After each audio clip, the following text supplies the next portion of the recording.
And welcome back to Rather Be Drafting, episode 9 with the hashtag MTGRBD. I'm your host, MP Numbers, and as always, joined by two good friends. We've got my good, reliable buddy, Des. How you doing, mate? Good, mate. You notice we're no longer best friends anymore, Foodtime, or bestest buddies? No. No. And, well, I like to mix it up because, we get some guests in now and then, and if I say, like always, my best friends, that's not necessarily true, On that note, dropping the spoiler, welcome back to Food Time, mate. I missed you last week. How you been? You said episode 9. I feel like I missed something. Hold on, wait a minute. No, yeah, sorry I missed last episode, but, we're good. We're here. I'm excited. Talk about some magic. It's good to have you back. Things obviously life gets in the way sometimes, and we may have to make some changes going forward when everything gets more back to normal. But we'll tackle that as it comes, right? Let's just go with it. For sure. Big shout out to Jordan though for helping take the place at the last minute there. Absolutely, it was awesome having him on. He gave us lots to think about, which was nice. Awesome. All right, well, let's jump straight into it. Now, not a big news week, but definitely some big things to talk about. Hot off the presses today, we got some bannings. It was a bit awkwardly timed for us because the announcement there was going to be bannings came out the day after our last episode. It didn't give us time to do any actual predictions. For those of you who didn't actually read it, Des, did you just run through what the bans were for us? Yeah, so pretty much the two bans were mainly for standard and historic, and it was just a banning of Agent of Treachery and Fires of Intervention, along with the new companion rule. Do you want me to read that, or? Yeah, go for it. Okay, so it says once per game, anytime you could cast a sorcery, brackets during your main phase when the stack is empty, you can pay 3 generic mana to put your companion from your sideboard into your hand. This is a special action, not an activated ability. Yeah, so they've definitely neutered the commanders, right? Futon, what does this read as you like? Is this breaking the companions completely, or are they still going to be usable? What do you think? So before we jump into companion talk, I just want to say on one of the very first episodes we had on this very podcast, I was asked what cards I would want to see banned, and my answer was Agent of Treachery and Standard, and now he's gone. And yeah, so that's cool. That's recorded. People can. Called it. There you go. So, no, I think the companion rule basically neuters a lot of them. We were talking a little bit about it before, but like Karuga, you need to pay 3 mana to put him in your hand, but 3 mana is like the only time you could start playing spells anyways, so you don't really want to do that. So he's kind of neutered. But some of the companions that you don't really need to play in curve, like Yorion, are probably still going to see quite a bit of play. But yeah, most of them are pretty unplayable now outside of like just being in your deck, I think. For sure. I think some of them will still be powerhouses. Like Lewis is still going to see playing a lot of, low curve decks in standard, obviously doing its thing in older formats where you can recur ridiculous artifacts. It's still restricted in vintage, but yeah. So how does this work though for drafts and limited though? You can still use them as companions though? Yeah, so companion is still going to be like usable. It's still a mechanic that works in that you can still use it from outside the game, but you do have to pay that 3 mana now to put it into your hand. You don't get to cast it from outside the game anymore. So that's for all formats. Yeah. Oh, okay, cool. Sorry, I misread that that's a bit. complete rules change. Absolutely. It's as if the wording on the cards has been changed. Damn. Yeah. Have you ever seen this happen before? Where they've actually done something like this? Not in this way or this quickly. So, just to go into a little like old school-ish like Magic history, right? There used to be cards that say whenever this creature deals damage, you gain that much life, but that was a triggered ability, so the damage would happen, and then the ability would go on the stack, and you could die before you gain that life. And then Lifelink came out to be a keyword to replace that ability, but then they changed Lifelink to work so you gain the life at the same time as damage. But in that time, Lockstone Warhammer, which was a card that worked the old way, had been reprinted with Lifelink, and now the card moving forward has Lifelink, not the old version, while all the old cards still have the old version of that ability. So in a way, that it's something that has happened where the function of a card has technically changed. But this is them literally changing the rules of a mechanic that they only introduced, 2 months ago in Paper Magic, if that? Yeah, because Like, that's what it felt released like. last month. Half a month ago in Paper Magic. Yeah, because I was going to say, because that's what it felt. It just kind of felt like they're like, oh crap, we've really not written this card well, and we're going to rewrite the whole thing. And I don't know, it just seems weird. And like, do you think it's weird that this didn't come up during playtesting or during the absolutely. month?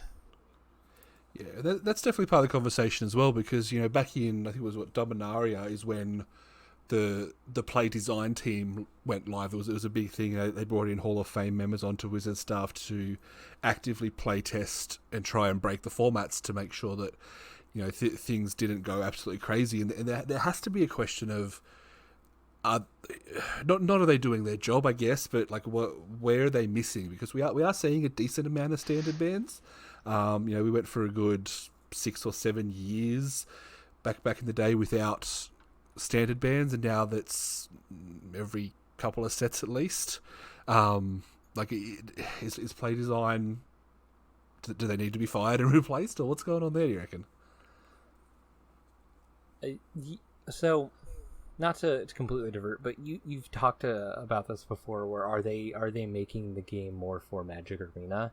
And this feels like they've just patched a card game, which is weird, right? That feels like something you do to video games and not something you do to card games.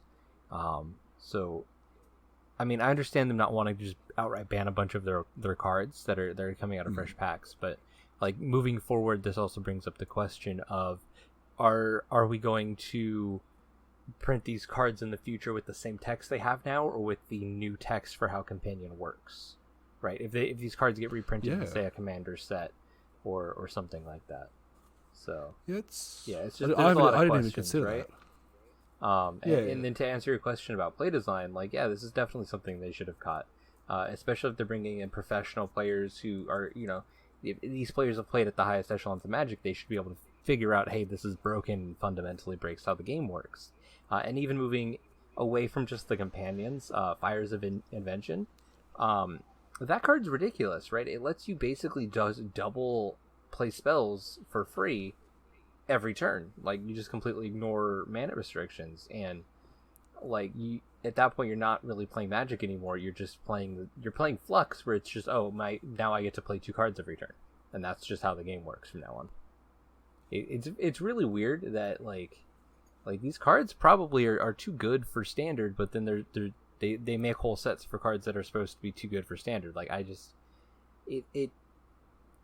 don't know what they're doing over there, man. You know?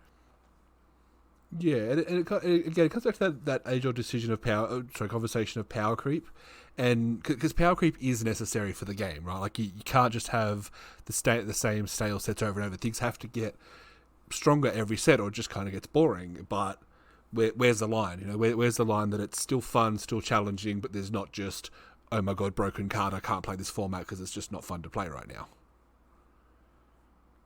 Yeah, I agree. It definitely does seem like I don't know, almost like a miss. Like, they've just kind of gone, let's bring in this new thing, companions. Let's really playtest these. Let's make these really powerful and make these really worthwhile. But then it's almost like they just didn't play it with it. Like, I don't know, the companions go, well, these seems like really cool. They've got these little niche rules. These are really clever. But then it almost feels like they just didn't play it in the, I don't know, like in the main set, because that disconnect and that sort of like unknowing kind of thing of how they'd work together, and it just seems like they've really missed it. And now I feel like, looking at these rules now, I think they've actually killed companions altogether. So I don't know, it's kind of weird. It's kind of like, we made these cards way too powerful, but now we don't know really what to do with them, so we'll try to fix them, but then by doing that we've probably killed quite a number of them. So could the other problem just be time constraints, right? Because these sets have to come out every so amount of months on a set schedule, and they all have to be in standard. Could it just be that they were working on the cards till the last possible minute, and that they just didn't have enough time to playtest these cards? because like they release a lot of supplemental sets, right? Think of all the Masters sets, and then like all the pre-con sets, and then you got things like Conspiracy, Battle Bond, and just like the upcoming set for new players that I can't even remember, Jumpstart, right? Like there's just so much coming out. Do they have time to playtest all of it? Like that's a real question, right? It doesn't seem like they do. Sorry, I know in the past I met with obviously Gavin, what's his name, Furhay, I think it is. And he says that a lot of these sets and a lot of these cards are normally done 6, 9, 12 months in advance, or they have ideas and meetings about it and stuff like that. So in the past, I know I may be misquoting him, but he did say that a lot of this stuff is designed to use in advance. Like it's this set would have started being talked about and tried to decide like 2 or so years in advance. So I'm just wondering if maybe this was an afterthought, maybe this is something that they kind of played with that they thought was cool, or maybe they just, I don't know, maybe they just kind of didn't fully playtest this, or just this was a last minute add-in and went, this is a cool mechanic. I think people are going to like this. Let's get it in earlier and kind of rush it through. Like I'm wondering if this was actually made for a set in a couple of months, or like 6 to 12 months. And they've kind of gone, this looks really cool. This is really going to change Magic. It's really going to add a different element to it. Let's add it in early, and maybe just pushed it through a little bit early. I don't know. It does seem like it's a pretty weird and pretty big misstep, and for them to have to come out and almost rewrite the cards. I don't know. I know it's not easy, and I know that none of us could probably make a TCG like this, but I don't know. It does seem a bit clunky. Like, I don't know. Yeah.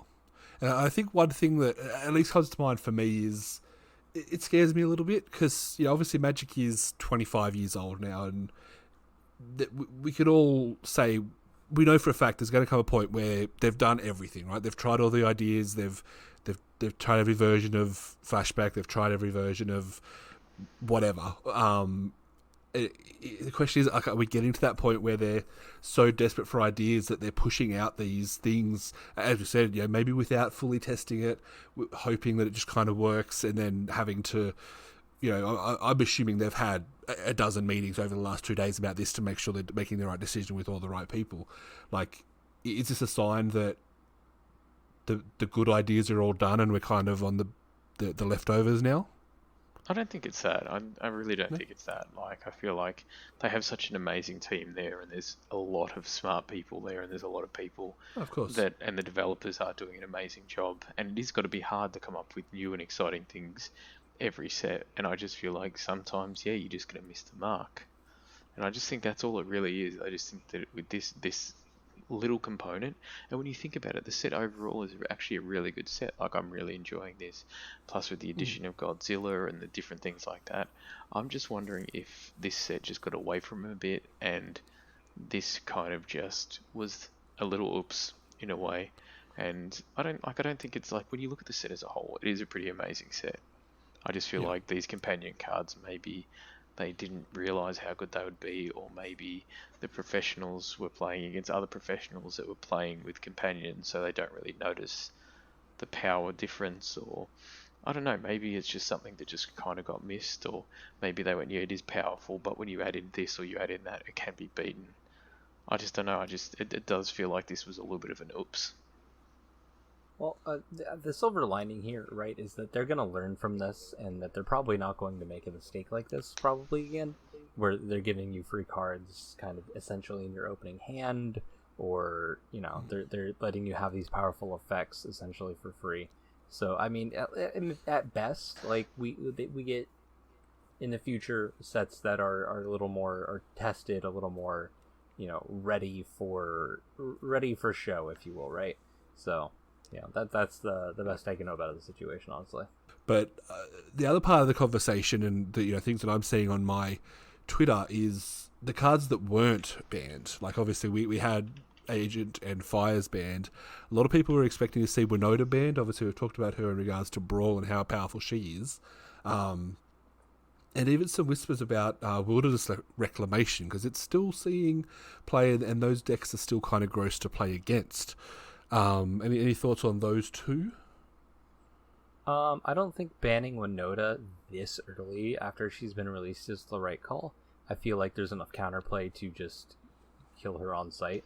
Like, if you see your opponent is on red-white in the first 3 turns, especially now that Agent's banned, which I think was the most egregious card in that whole deck, you can just save your removal for when she comes out. I think it's fairly easy to deal with. If you're ready for it. If you're not ready for it, you're just going to get blown up. If you're playing best of 1 Qs, you're probably just going to get exploded. And that's best of 1 Qs, right? And as for Wilderness Wreck, like, yeah, that card's insane, but, like, it's an enchantment that, like, technically you pay 4 mana and it doesn't not do anything, right? It untaps your lands, but, like, if you can play an instant speed enchantment removal that just kills it. Like, there are answers to these cards, but, like, there's not answers to Companion, because you can't even, like, hand attack them. You can't force them to discard it. They're going to get to cast it. And now, with the change, you have some play around that. You can see, like, oh, they're moving to play it because they put it in their hand, right? So, yeah. I think one thing I've seen, and I probably agree with this, is these bannings are probably going to see the return of the egregious Simic deck that was going around for a while with Wilderness Wreck, possibly with Uro. Oh, Uro, the blue-green... Yeah, Uro. Yep, cool. And what's the other card? The Nissa, like the super powerful Nissa, that they kind of fell off the radar with all these powerful cards, and we're kind of expecting to see them come back in, right? Oh, yeah, definitely. Almost for surely. I mean, I like Simic, so... You're okay with it? I mean, I like me some Simic. That's all I'm going to say on it. I like some Simic. For sure. This may be a random question because I'm a noob, I'm probably still learning. But do you think they banned these cards rather than some of the ones in the more modern set just to kind of help stop those decks, but not, like, ban things out of the current one because it looks bad? I don't think so. I think almost for sure that's why they banned Agent of Treachery. Because I was just thinking about that. Because I feel like it would work well in that deck, and by banning that, technically you don't have to ban the cards in the current deck, which makes them obviously a little bit more valuable, and also doesn't shine a light on the fact that we're banning even more cards in the current set. Yeah, I mean, the most egregious thing, like I said with the Winota deck, is turn 4 Winota, attack you with 3 creatures, get 2 Agent of Treachery, steal 2 of your lands. Yeah. Like... Yeah, because I kind of know. Like, I think Agent of Treachery was a not for the reason that you're saying, Des, but I think it is a unfortunate. What am I trying to say? An unfortunate victim. Like, the card itself is not that powerful. It's like 7 mana for a 2/2 that steals 1 thing, right? But when you've got Winota available, you've got Thassa available, you've got Yorion, you've got the Planeswalker dude, what's his name, Luca, like. There's so much that it itself wasn't good, but there were just so many different little things that just it worked with all of these things, and it was the sensible thing. I don't know if it was because they didn't want to ban the new things. I think it was just this card, like they would have had to ban 4 other cards to take those decks out of the top, you know. Oh, that's all right. No, I was just more curious, just because I'm just like, because I've noticed that they seem to try to ban cards from older decks, in the thing before they start trying to ban stuff from the newer ones, and I'm just wondering if that's something that they do for a reason, or if it's just because they don't want to ban the current set because it doesn't look great. Yeah, that's probably also at least partly true. It's not a good idea to ban cards and be like, hey, buy this product, but if you pull this card, you're not allowed to play it. Like, they probably don't want that to be the case, unless it's absolutely definitely necessary. Smuggler's Copter. Yeah, and Rampaging Frostodon. Rampaging Frostodon, right? Didn't even get a chance. No, poor fella. Alright, guys, any last thoughts on the bannings before we talk about some other news? No, man, no, I was just curious. I think that was it. Awesome. Well, a couple of things we wanted to briefly touch on. Nothing. I think they're worth talking too much about.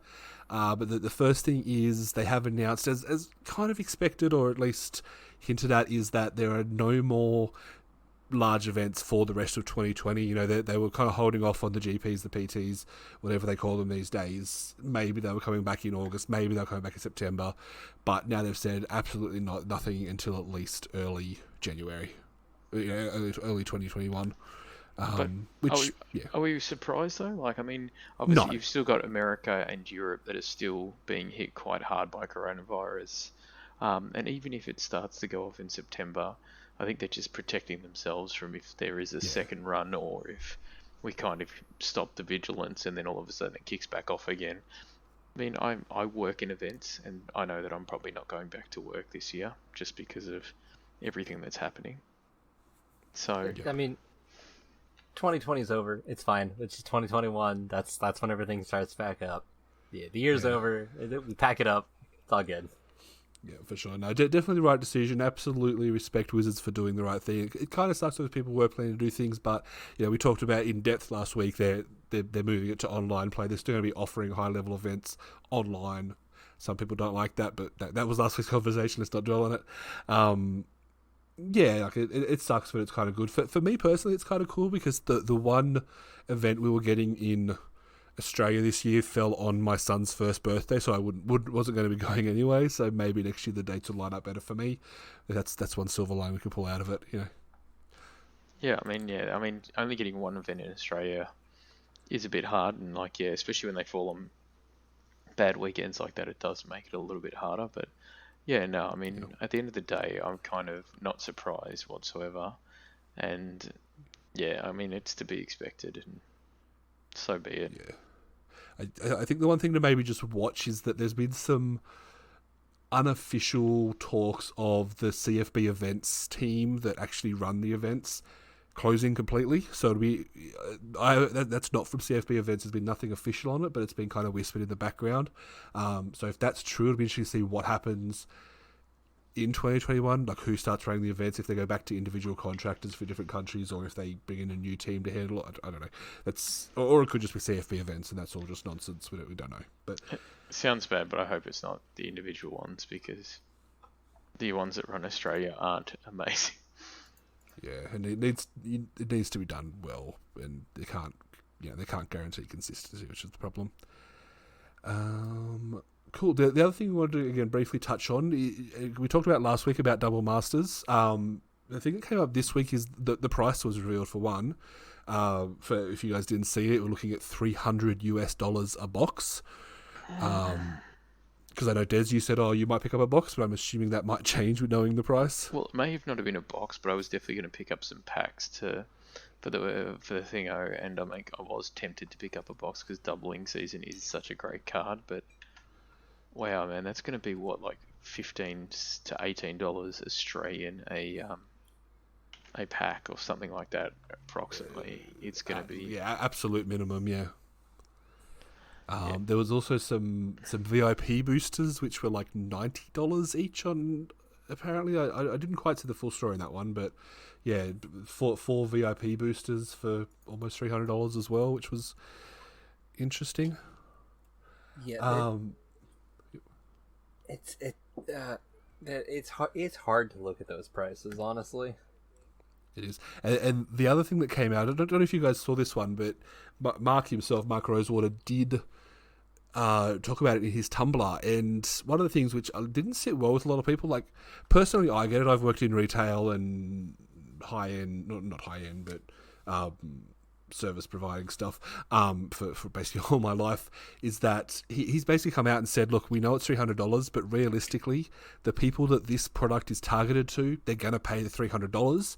The product isn't for everybody. It sucks. Like, we understand the cards are desirable, and that's kind of part and parcel with the cards, but realistically, if you're not someone who can drop $300 on a booster box, then this product just kind of isn't for you, right?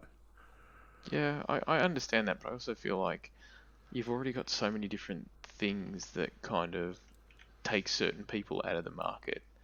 And some of these cards could start to get people into other formats and purchasing older cards and stuff like that. I feel like sometimes they should maybe think about that a little bit. And I know that there's obviously a cost, like there's a second-hand market style thing.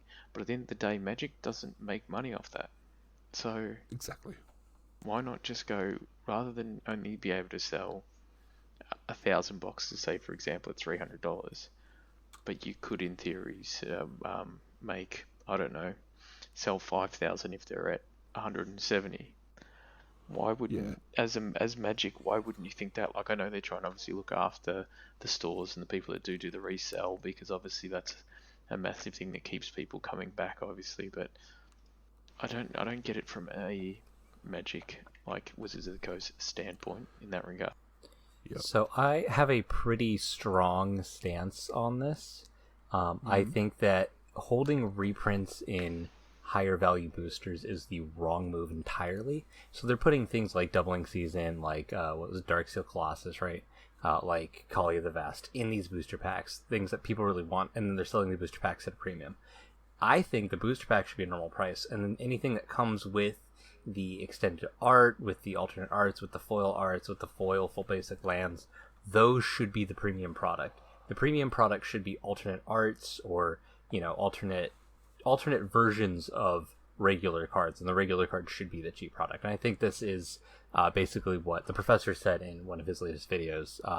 That's really what it should be: selling booster packs for $15 when it costs exactly the same amount of money to print those cards, and then telling people it's a premium product is it feels disingenuous, to be completely honest. Like, it should be special art. They should get special artists. They should really do something that makes those cards stand out, apart from just their raw, like, power. That should not be the value of cards, right? Yeah. Like, there should Magic should be for everyone. Cards should be cheap, but there should be the expensive bling options for the people that want them, I think, is the short version of that. I get you. So you're happy with, like, the collector booster styles that they do, just not the overall 100%. reprints. Yeah, I think they should stop putting terrible cards in those, like the ones that fetch Planeswalkers that they don't include in the packs for whatever reason. But, like, no, those booster packs are awesome. Like, the fact that the newest they come with Godzilla cards, like, and you don't need those to enjoy the game. You don't need a Godzilla card to play Ikoria. Now, if it's like only companions come in the collector's boosters, that would be absolutely insane, right? That would be something like I'd probably like just not buy that set, right? Obviously, they're not going to do something like that. But yeah, there should be the cool pimp version, right, of cards, and then there should just be the cheap regular. I just want to play the game with the most powerful versions of the cards I can attain, right? Not like, not like Black Lotus, but like, what's an expensive card in Standard right now? I don't really even know. I couldn't tell you price of cards in Standard. Let's say Uro, right? There should be a $4 version of Uro, and there should be like a really cool looking, super sick art with like lightning everywhere. That's like foil on the lightning bolts. That's like $30 to $50, right? And those options should exist for people. Like, you should be able to show up at F&M and be like, I customized it, and I got this artist card here, and like, that could be like an extra fun part of the game for people. That I just don't, that they could monetize very easily. If you look at free-to-play games, for example, I think this would work honestly incredibly well on Magic Arena if they gave out more cards and sold different kinds of card styles with different art, skins essentially. I think that'd be super sick. Cool. All right, I think that wraps up our thoughts on that one. Now, normally we talk about what we played this week, but I'm pretty sure none of us have really played much Magic. Is that right? Very little. Des? Kind of none. Yeah. All right, so let's skip that part. Let's jump in and crack open an Ikoria pack. So a couple sitting here from my pre-release. So let's have a look. See what we is that a paper pack? Because you just like move that right up to the microphone for us. I know. What is it? ASMR. Oh yeah, it's been at least a week since I've heard a pack open. All right, everybody ready? Beautiful. It's cracked. Let's just hope, like last time, it's not absolutely pants pack where there's just like nothing. Nah, I hope we have some good hard decisions to make here. Let's go. All right, let me look through. Like I said, I'm only going to go through the cards that are worth looking. I'm not going to. Can you just like read off the names? Okay, let's go through the names then. All right, Suffocating Fumes. Nah. Pretty bad. Excavation Mole. Nah. I don't mind it, but it's definitely not first pick. No. Yeah, not first pick, no. No.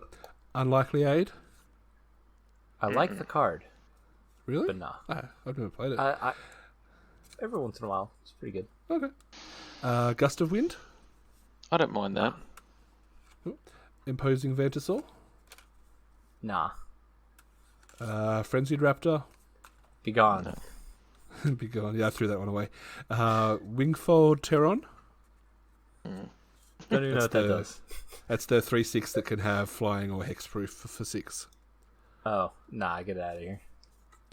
Farfinder. That's our boy right there. That's pick one, pack one. Cloud Piercer. Which one's that? Cloud Piercer is the 5/4 dinosaur with mutate. Oh, yeah, the white card. Yeah. No, red one. Discard, draw. Where it mutates, discard and draw. Oh, okay, yeah, no. Yeah, I'm not first picking it, but that card's always better than I assume it's going to be. Every time I play it, I'm always happy to have it. Cool. Monstrous Step. Neat, but Plus 7/7 for 5 at sorcery speed. We got a crystal for a Sultai crystal. no. Ooh, this might be one of our favourite uncommons. Back for more. I love Back for More. First pick done. I'm doing it. What's the rare though? Yeah, I think the rare might have us. It's a Kahira, the Orphan Guard. It says companion. At any time you could play a sorcery. No. Yeah, it's the 3/2, the cat that whenever you control every creature you control that's a cat, elemental, nightmare, dinosaur, or beast gets +1/+1 in vigilance. No, Back for More all day. Yeah. Back for More is my pick, 100%. Before and after the change. Really? See, before change, I'd be all over Kahira. Like it's a 3/2, even not as a companion. It's a 3/2 for 3 that buffs, probably a good chunk of your creatures in your deck. But my problem is though, especially with draft, it's not that easy to craft around it, and if you do, you've wasted that. And I just feel like Back for More just works a lot better. Like you're not pigeonholed into I've got to try to find cats, dinosaurs, or whatever the hell it is. So yeah, I reckon I loved Back for More. Every time I've played it, I'm just like, I really like this card. Like to the point where at one point there, I'm pretty sure I played it in every deck, and I almost wanted to bring it to the podcast as my favorite or my card of the week, like for 3 weeks running because it was so good. We're not doing that anymore. Kahira is probably honestly the right pick because it leaves you the most open because it's 2 colors and it is actually like a good 3-drop. But I really, really, really like the reanimate decks. I'd probably force it anyways. So I'm probably wrong.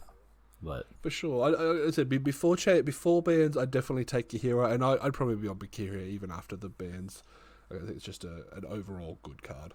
Yeah, I will say I have played Kahira in a lot of draft decks, and it's good. I don't think it's ever won me the game, but it's put in some work. All right, guys. Look, on that note, let's take a break, and then we come back and talk about some Core 2021. Looking for something a little different? Check out the brand new podcast from friends of the show, House of Magic. Their show isn't about magic, but just a good chance to laugh at the day-to-day of 2 funny folks and their family. Search House of Magic on Spotify and give them a listen. And we're back. All right, let's have a chat now about Core 2021. It's actually the spoilers are starting like tomorrow when this podcast come out, and it kind of just came from nowhere, didn't it? Wait, we're getting spoiler? It doesn't feel like it's spoiler time already because Ikoria just came out in paper. Right, June 4th is the first spoilers. Like it's happening, and the set release is like early July. That's so insane. Like it just feels like it's only like it feels like it's been like a couple of weeks, and we're like, all right, this set's already old. We're getting a new one. I repeat, 2020 is over. It's just 2021. That's, the year's canceled, man. It's over. Like, it's what it feels, man. Like, we're having another set already. I mean, I'm excited, but like, that's more money to spend. That's not cool. Wait, could we hold on? Slow down. Whoa, my wallet, my poor wallet. No. The good news is only a core set, so it's probably not going to be a budget breaking one. Or they tend to be pretty simple, pretty straightforward, and not worth investing lots of money into at least. Nah, not until there's some stupid chase rare. But yeah, no, I feel you. Yeah, the one thing we've known for quite a while now is it's going to be the Teferi set. So it'll be interesting to see how that kind of comes out because Teferi's kind of got a bit of hate lately. Look, listen. I know a lot of people hate on Teferi right now, but look, he's a cool guy. All right, he got trapped in a time bubble. He saved Dominaria. He's, give him a break. All right. I know he's like ruining standard and like he makes your life miserable and he's like genuinely not fun to play against, but like, come on, it's Teferi. I was gonna say, like, but other than all that, he's just a fairy. Yeah, dude, come on. How do you not love him? He's great. No, it being a Teferi set, like, I'm excited because Teferi's got like so much lore in the game, and if they're doing what they did with the Chandra set, where it's like, oh, little kids like Kid Chandra and Teenage Chandra and Adult Chandra and like Super Badass Chandra, like, I would like to see those iterations of Teferi, because he's, like I said, he's got a long storied history in Magic, like trapped in a time bubble, like student of Urza, like, dude, there's some story there that I think even a lot of new players don't really know. They just kind of like showed up in like the story and they're like, oh, this guy.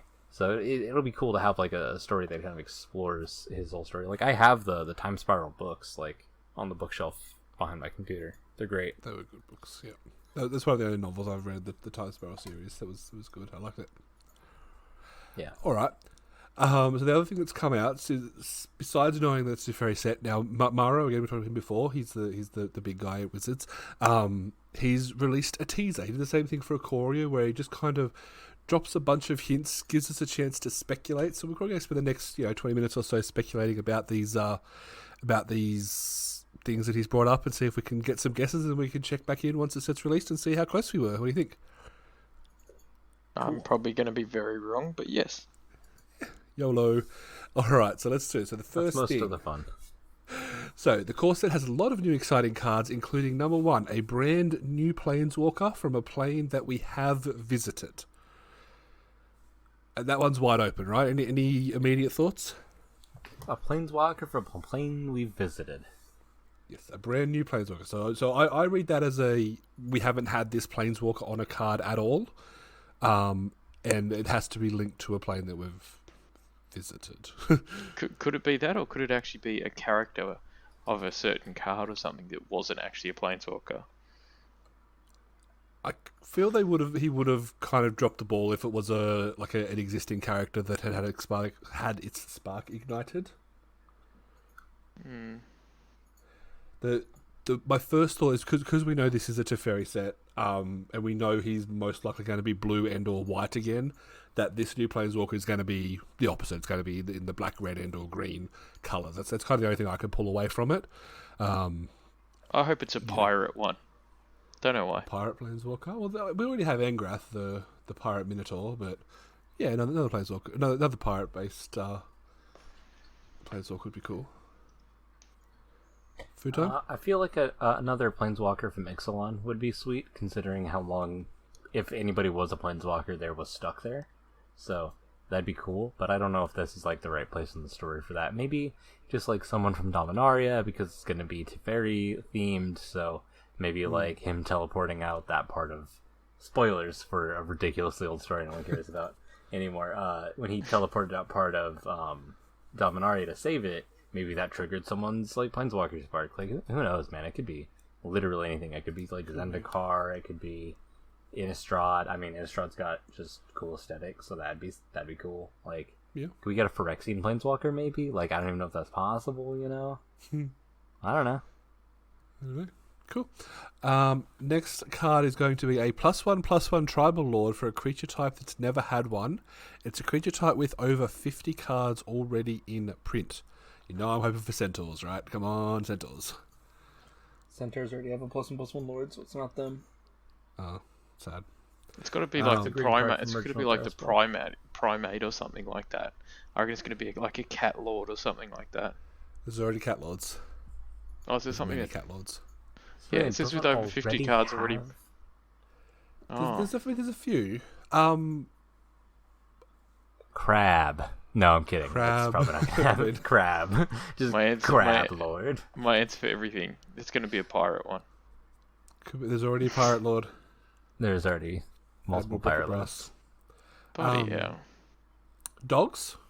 Dogs don't have a Lord yet. Or Hound. hounds. Ooh. Hound would be a good one. What about like Treekin or something like that? Treefolk? I'm pretty sure Treefolk have a plus Treefolk would have got one in Lowland, wouldn't they? If they have one, that's where it'd be. I know they have like a +0/+2 one because they care about toughness. But like, I was gonna say Golem, but they've got it. Yeah, it could be something abstract like rogue, Sliver. like not a real type, but Yeah, Sliver. I feel you. No, Sorry, Des? they have multiple of those. Get out of here. Sliver.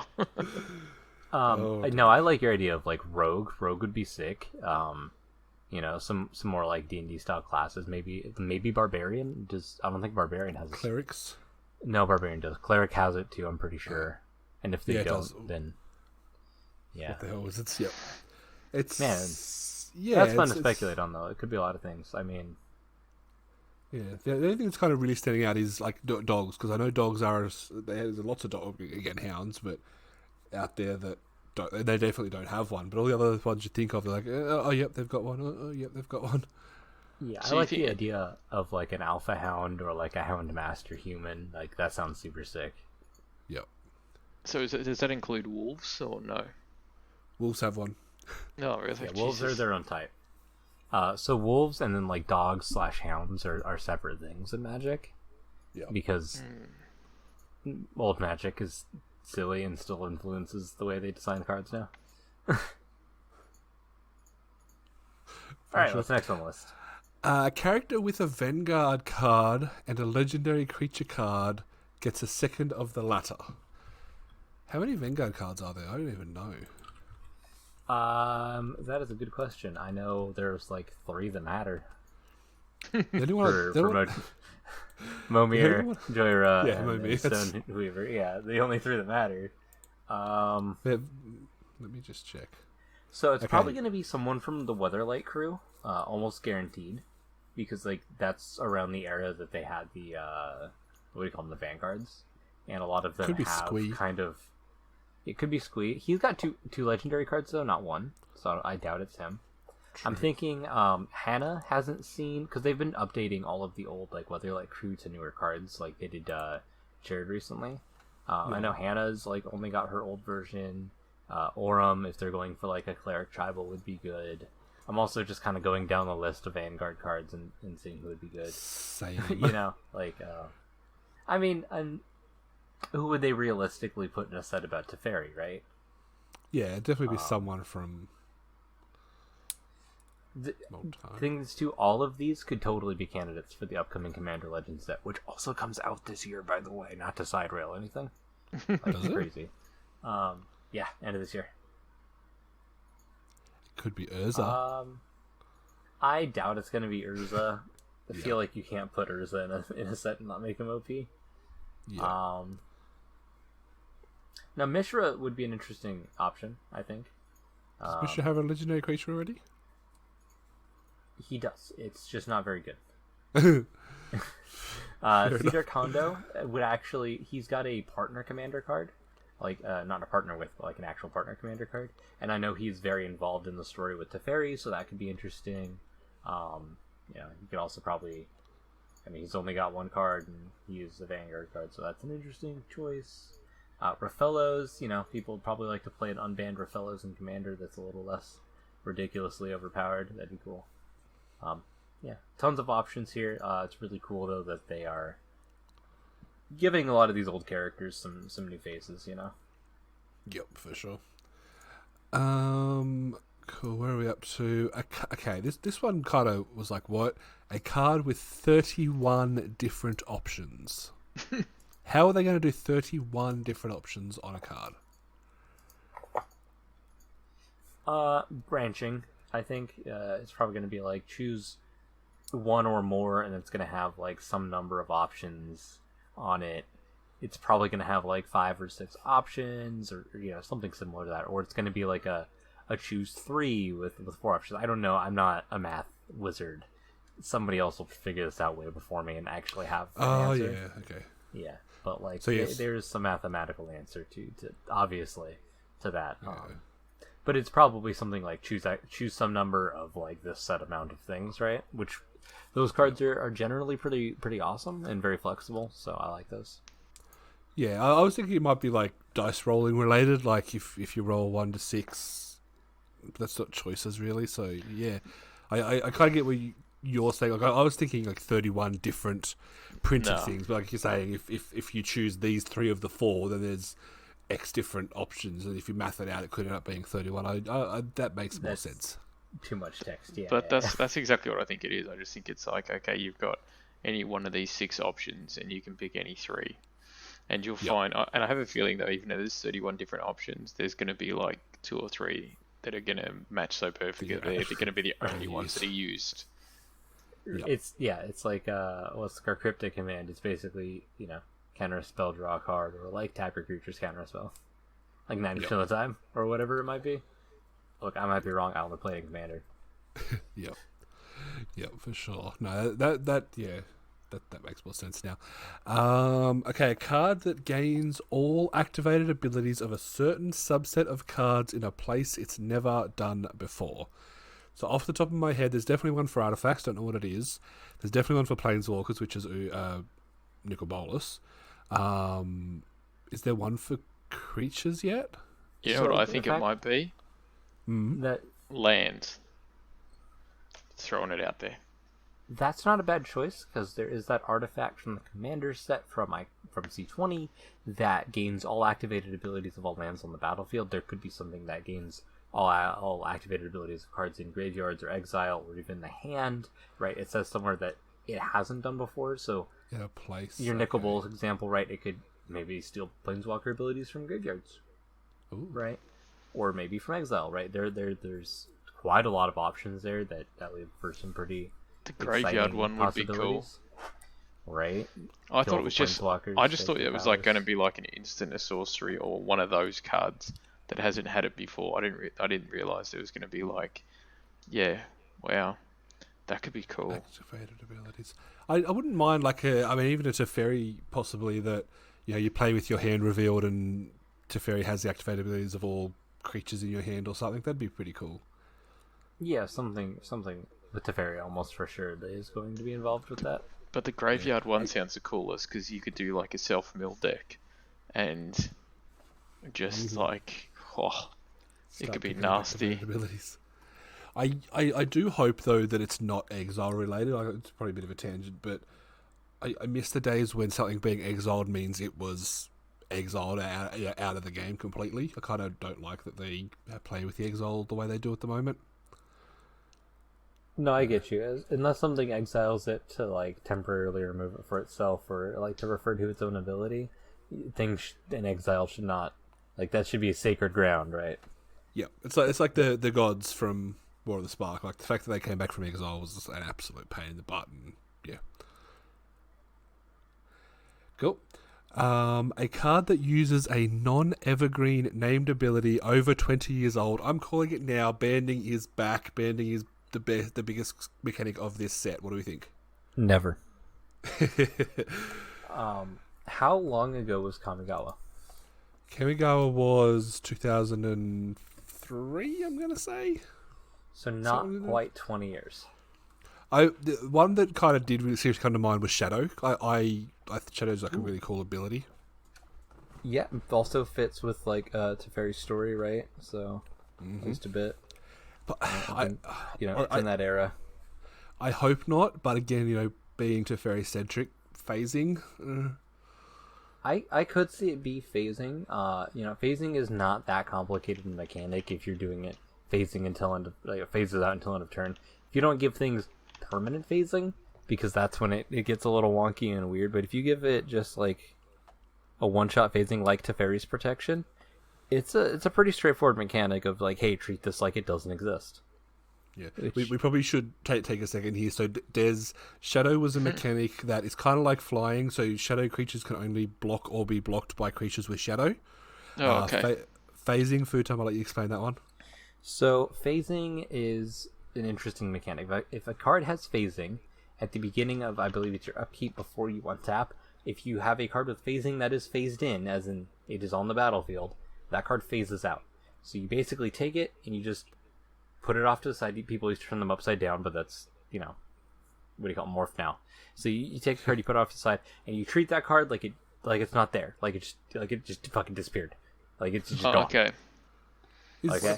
What You about treat that card like it's disappeared, and on your next turn, that card phases in, and then anything with phasing phases out. So then you have basically 2 cycles where things are phasing in and out at each other. Oh, nice. So then they never see each other. Yeah. That's cool. What about Cascade? Cascade's still over 20 years old. Oh. Yeah, Cascade's a newer mechanic. So the other thing with phasing I just googled non-evergreen mechanics. Yeah, that was so the only one. Sorry. The other thing with phasing is the creature does not leave or enter the battlefield. The creature doesn't go anywhere, so you're not triggering ETBs. The creature doesn't need haste to attack when it phases in. So the creature doesn't go anywhere, but it's treated like it's not there, which is cool because normally, right, sometimes you would exile your own creature and return to the battlefield to protect it from a removal spell, but you can't do that with tokens, but tokens can phase in and out because they're not leaving the battlefield. So, just, why it's kind of a cool mechanic, why I can see them actually using it in a core set. It's not, again, the most uncomplicated mechanic. They used it for over multiple sets, like back when the game was still, kind of baby new, so. What about Morph? Morph, I wouldn't mind seeing back. I don't think they'd do it in a core set, though. If they were going to do it again, they'd probably bring it back into a real set. Okay, I'm going to stop Googling now. Yeah. The only other one, kind of, again, think that Teferi theme may be vanishing. That's kind of links as well. Yeah, but it's not a fun mechanic. No, the only other one would be, it may be cycling, but we just had a cycling set, so unlikely unless they're making it an evergreen mechanic, which I think a lot of people would be very happy with, but I don't foresee that becoming a reality.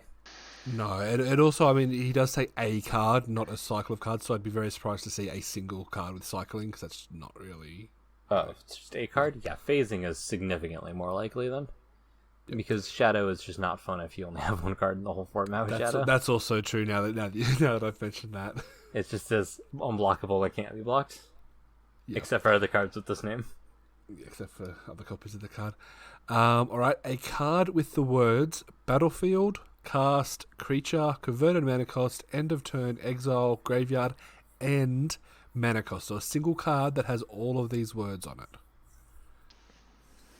That sounds like a lot of Magic cards that exist. Yeah, I was going to say Not gonna lie. With all of those words on the single card, that's a lot of... if you think about it, you can cast the creature on the battlefield with converted mana cost at this, and at the end of your turn, exile that creature or exile a creature with converted mana cost of X. And if it would be put... See, I'm thinking more like... if it would be put into the graveyard, put on the battlefield instead, whenever you cast a creature with converted mana cost X or less, exile this till end of turn.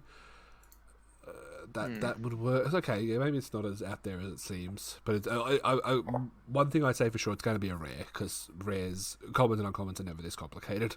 Never have this much text, Yeah, this seems pretty... Whenever this enters the battlefield, you may cast a creature with converted mana cost equal to its converted mana cost until end of turn.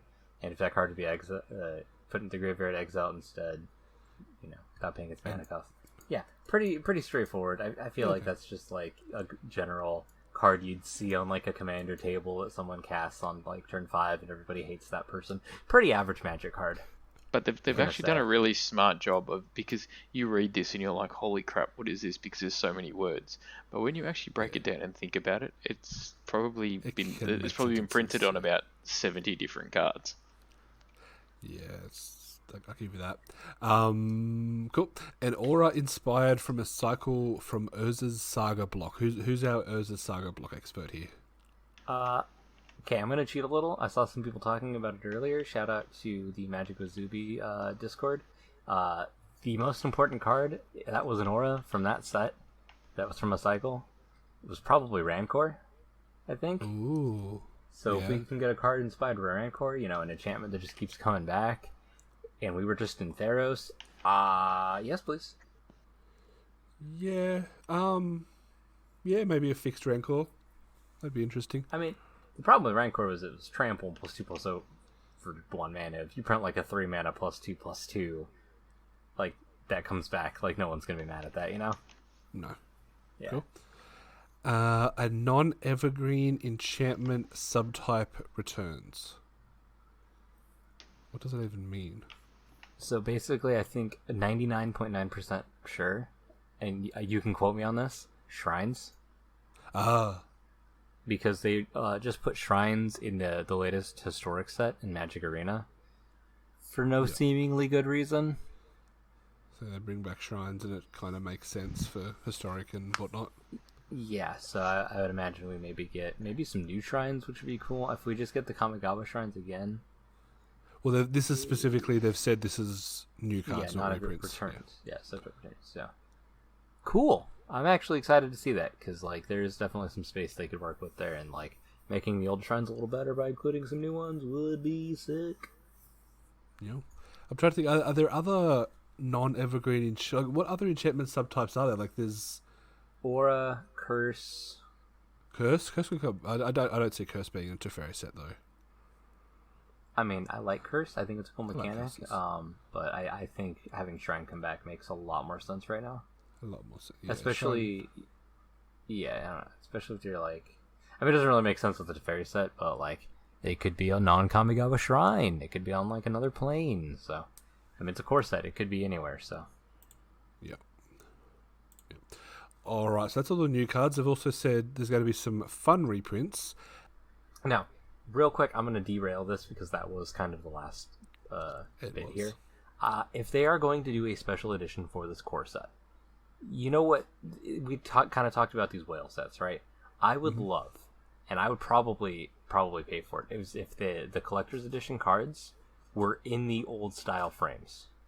So you have core set cards that are the pre-7th edition frames. Nice. White border or how... black border? No, black border. But how cool would that be, right? And then the foils like are the old style foils where the art's not foil, but everything else kind of is, right?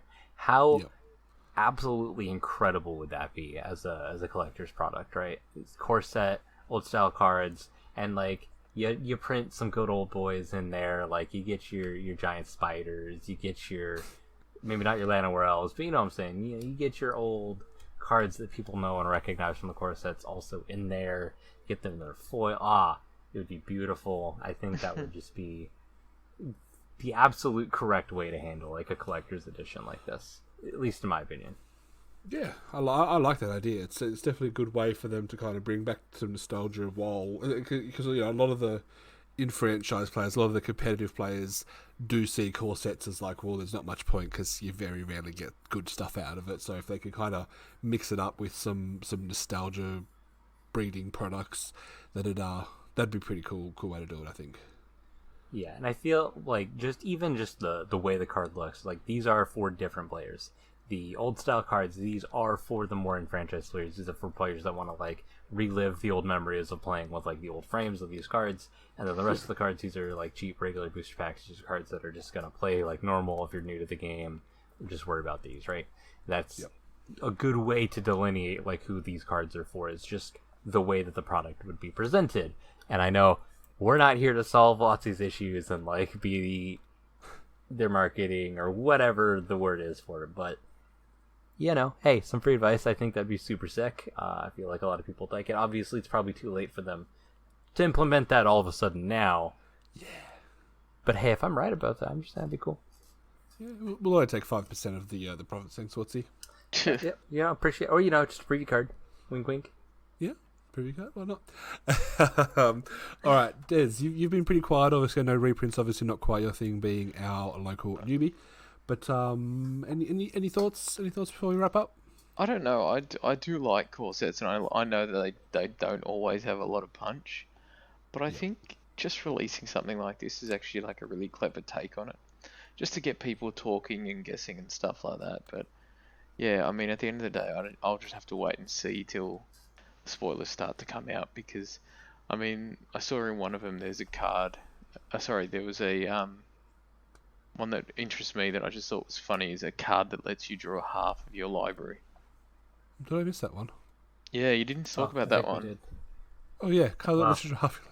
Which is one of the ones that fascinated me, and then you missed it. And I was like, is it just because I like stupid? Like I like going, I'm going to play Bushwag and Classification just to see if I can win a game that way. just because it's funny, and I'm like, this sounds like too much of a Derek kind of thing, so I'm like, that's why Numbers missed it, because he's just like, this just sounds dumb. But yeah, I don't know. There's a few things there, and it's good because I mean, like, yeah, I must admit I didn't talk much during that. I was more just a listener because there's a lot of these things that I don't really know or have never really touched on. So I was just sitting back enjoying because, yeah, I've got no idea what it possibly could be. But that was one card that interests me, and I thought you missed it because it was just a dumb kind of Derek card. So I was just like, yeah, that's all right. I understand that. No, it's yeah, I missed that one. Sorry about that. No. But yeah, no, I mean, it sounds exciting, and it sounds like there's some cool things, and it's obviously getting people talking, which is a great point and a great lot of free marketing for them and stuff like that. And it sounds like they're trying to bring back a few old favorites, or at least bring back a few things or tease a few old favorites. So I don't know. It sounds like it's getting some hype, and I mean, just listening to what you guys were talking about, it sounds like there could be some really cool stuff coming up in this core set. Oh, absolutely. You know, I completely forgot about the draw half your cards in your library. Because, like, who wants to draw half the cards? I want to draw all the cards. This is a half-assed card. Nah, get out of here. Coming from somebody that plays the Gladiator deck where you literally just draw like 90% of your cards. Yeah, I want to draw all of them, not half of them. I was going to say do it twice, but that doesn't work. Yeah, then you're only drawing 3/4 of your cards. That's not enough cards. All or nothing, look. That's how you play Cynic. I love how Numbers mind just went, I'll draw half my cards, then I'll draw the other half of my cards. That's just not how it works, bro. No. Meanwhile, me over here in my Gladiator deck, let me draw 60 cards. Does what? Yeah, I think on me you drew like 34 when we were playing. I'm like, what the hell? Yeah. All right, so we're almost done, but let's wrap it up as we do like to do. Des, we didn't get a dumb question last week. Do you have one for us now? Well, with all these talks of these new planeswalkers and these brand new planeswalkers and stuff in this new core set, and because I got to open 2 planeswalkers, they got me really excited. I decided to do a question about planeswalkers. So what's one really bad planeswalker that you'd like to bring back and actually make good? So the default answer for that used to be Tybalt, but then they brought Tybalt back on the War of the Spark, and he wasn't completely awful. But I still think there's some good design space for Tybalt. Maybe making him like a black-red planeswalker would be super sick. I actually had like a really cool custom design that I don't want to like go into here, but there's definitely some cool design space you could do with a planeswalker that is as sadistic as someone like him. So definitely there's some room for improvement with our good friend Tybalt there. Yeah, for sure. I'm struggling to think of bad planeswalkers, to be honest. I mean, Tybalt's kind of the go-to. Did you have anything in mind already, Des? Is it what is it? Is it Dak Faden? Is that him? Dak Faden, yeah. It was the greatest thief in the multiverse. Because I just feel like he just sounds absolutely horrible, and I just wish they could just, I don't know, maybe because I looked at multiple sites before asking this question, and he was always ranked number 1 in the worst planeswalkers, and I'm like, really? Man, we need to bring him back. So Dak was played heavily in is played heavily in eternal formats, isn't he? Well, it says target player draws 2 cards, then discards 2 cards, gain control of target artifact, and then you get an emblem. Whenever you cast a spell that target 1 or more permanents, gain control of those permanents.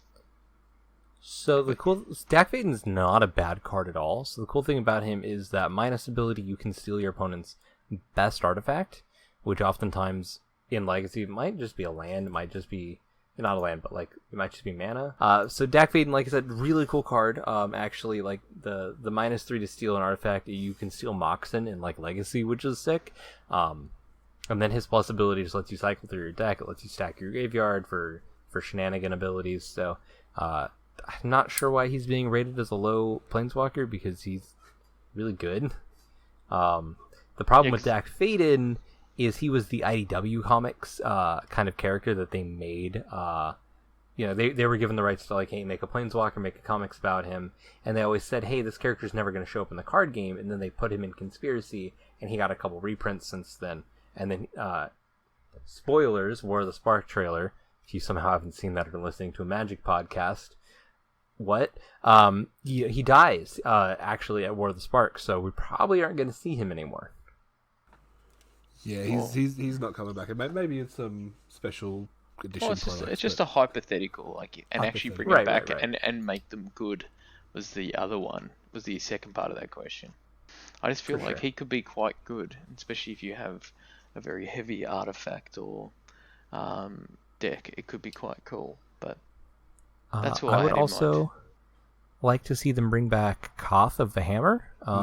He was a cool dude with one single card that was okay. I don't know if it like is, super good, but like Koth's a cool character. We could see him come back. I would also like to see Venser come back, even though he's like super dead. The core set could be a good place for it, but I don't see another blue-white Planeswalker jumping into this next core set, unfortunately, despite Venser being just totally fly. What was that? What was that on? What was the one from that dragon deck, the Unbroken guy? Sarkin.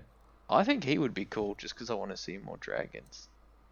For sure, he's had a couple of good printings, a couple of decent printings anyway. I'm genuinely stuck for ends. I think Foodtime might have given us enough that we can work with. Like, I love Venser. I don't think Venser saw significant play with his one Planeswalker card, so we could probably fix him up, maybe move him away from being artifact related and make him into a solid blue-white. I don't know, not as broken as Teferi, but cool card. That'd be cool. Yeah. I'm like really struggling to come up with any other Planeswalkers that aren't very good or don't have a good card. Like other than a bunch of the ones that got introduced in War of the Spark, like a lot of the uncommon ones like Teo and stuff, but I'm fairly confident we are going to see a lot from them very shortly, because there's no way they're going to introduce them and be like, alright, bye. Yeah. It's like, later fellas, enjoy. So, with that caveat, like, a bunch of the ones from War of the Spark, I would love to see more cards from, like, Davriel. Like, he just seems super rad. Like, his art's just so cool. And who else? I guess Hawatli.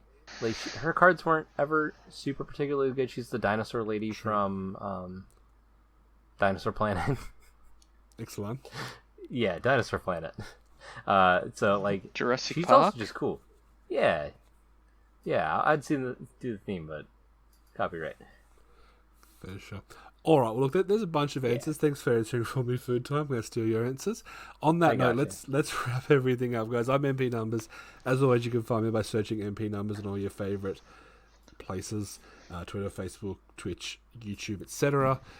We have Foodtime. Where do we find you? Twitch.tv/Foodtime. That is my actual Twitch. And you can also find me at Twitter at Foodtime Gaming, so check it out. I do plan to stream something soon, probably not Magic, but hey, come hang out. I'll talk about Magic regardless of whatever it is I'm streaming. And as always, if you could send me Commander memes, would appreciate. For sure. And Des, where can we find you? So it's at DerekMags81 on Twitter. I have my own website that I release the latest reviews, news on all things gaming, whether it be board games, video games, tech and gadget for gamings at desdoes.com.